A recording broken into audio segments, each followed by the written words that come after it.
వండుకోలేదు మీరు.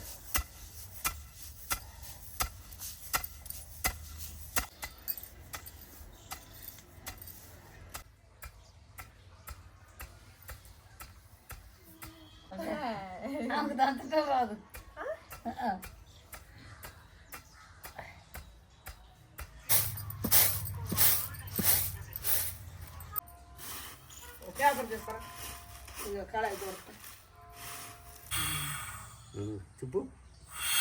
Chicken pickle ಅಥವಾ chicken ಉಪ್ಪಿನಕಾಯಿ ನಮಗೆಲ್ಲ ಸ್ವಲ್ಪ ವಿಯರ್ಡ್ ಅನ್ನಿಸ್ಬೋದು, ಆದರೆ ತೆಲಂಗಾಣ ಹಾಗೆ ಆಂಧ್ರಲ್ಲಿ ಇದು ತುಂಬಾ ಕಾಮನ್.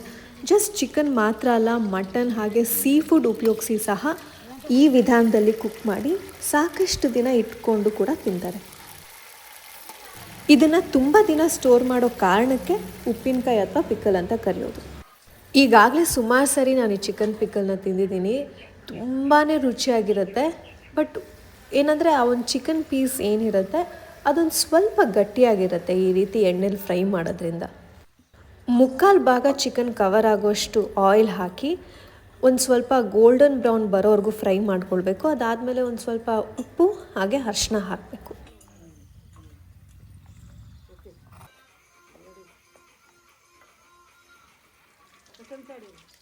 ಹಾಗೆ ಇವರಿಲ್ಲಿ ಜಿಂಜರ್ ಗಾರ್ಲಿಕ್ ಪೇಸ್ಟ್ ಯೂಸ್ ಮಾಡದೆ ಬರೀ ಶುಂಠಿ ಪೇಸ್ಟ್ ಮಾತ್ರ ಯೂಸ್ ಮಾಡಿದ್ದಾರೆ.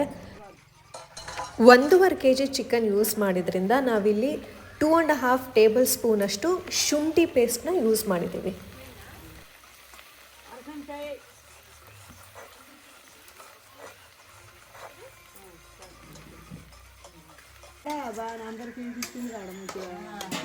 ಹಾಗೆ ಖಾರದ ಪುಡಿನೂ ನಾವು ನಾರ್ಮಲ್ ಆಗಿ ಏನು ಯೂಸ್ ಮಾಡ್ತೀವಿ ಅದಕ್ಕಿಂತ ಒಂದು ಸ್ವಲ್ಪ ಜಾಸ್ತಿನೇ ಹಾಕಬೇಕು.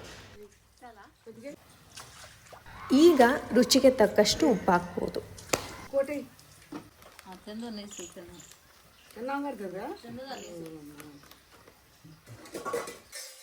ಇಲ್ಲಿ ಇವರು ಮನೇಲೇ ಮಾಡಿರೋಂಥ ಗರಂ ಮಸಾಲ ಯೂಸ್ ಮಾಡ್ತಿದ್ದಾರೆ. ಸೊ ನಾವು ಗರಂ ಮಸಾಲ ಆದರೂ ಯೂಸ್ ಮಾಡ್ಬೋದು ಅಥವಾ ಚಿಕನ್ ಮಸಾಲನೂ ಇಟ್ ವರ್ಕ್ಸ್. ಹಾಗೆ ಸ್ವಲ್ಪ ಧನಿಯಾ ಪುಡಿ. ಇದ್ರ ಜೊತೆಗೆ ಇವರು ಒಂದು ಸ್ವಲ್ಪ ಮೆಂತ್ಯ ಪೌಡರ್ ಕೂಡ ಯೂಸ್ ಮಾಡಿದ್ರು. ಅನ್ಫಾರ್ಚುನೇಟ್ಲಿ ಅದನ್ನು ಶೂಟ್ ಮಾಡೋದು ಮರೆತೋಯ್ತು.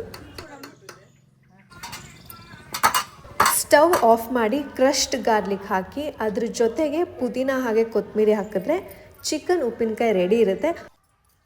ನೀವು ಇದನ್ನು 10 ದಿನಕ್ಕಿಂತ ಜಾಸ್ತಿ ದಿನ ಸ್ಟೋರ್ ಮಾಡ್ತೀನಿ ಅನ್ನೋದಾದರೆ ಪುದೀನ ಹಾಗೆ ಕೊತ್ತಂಬರಿನ ಸ್ವಲ್ಪ ಕಮ್ಮಿನೇ ಬಳಸಬೇಕು. ಈ ಚಿಕನ್ ಪಿಕಲ್ನ ನೀವು ಸುಮಾರು 20 ದಿನದವರೆಗೂ ಆರಾಮಾಗಿ ಸ್ಟೋರ್ ಮಾಡ್ಬೋದು. ಆದಷ್ಟು ನೀರು ಸೋಗದೆ ಇರೋ ಹಾಗೆ ನೋಡ್ಕೊಳ್ಳಿ. ಲಾಸ್ಟ್ ಟೈಮ್ ಇವ್ರು ಮಾಡಿದ ಚಿಕನ್ ಪಿಕಲ್ ಸಕ್ಕದಾಗಿತ್ತು. ಸೊ ಅದಕ್ಕೋಸ್ಕರ ಅಂತಲೇ ಅವ್ರನ್ನ ಮತ್ತೆ ಇನ್ನೊಂದು ಸರಿ ಕರೆಸಿ ಈ ಥರ ಚಿಕನ್ ಪಿಕಲ್ ಮಾಡಿಸ್ದೆ. ಬಾಯ್. ಥ್ಯಾಂಕ್ಸ್. ಬಾಯ್. ಬಿಸಿ ಬಿಸಿ ಅನ್ನದ ಜೊತೆ ಈ ಚಿಕನ್ ಪಿಕಲ್ ಹಾಕ್ಕೊಂಡು ನಿಂಬೆ ಹಣ್ಣು ಹಾಕ್ಕೊಳ್ಳೋದನ್ನು ಮರಿಬೇಡಿ. ಆವಾಗ ಪೀಸ್ ಇನ್ನೂ ಒಂದು ಸ್ವಲ್ಪ ಸಾಫ್ಟ್ ಆಗುತ್ತೆ. ಅದ್ರ ಜೊತೆಗೆ ಈರುಳ್ಳಿ ఎలా ఉంది? బాగుంది. సూపరా? ನೀವು ಇದನ್ನು ಟ್ರೈ ಮಾಡಿ ಲೆಟ್ ಮೀ ನೋ ಹೇಗೆ ಅನ್ನಿಸ್ತು ಅಂತ.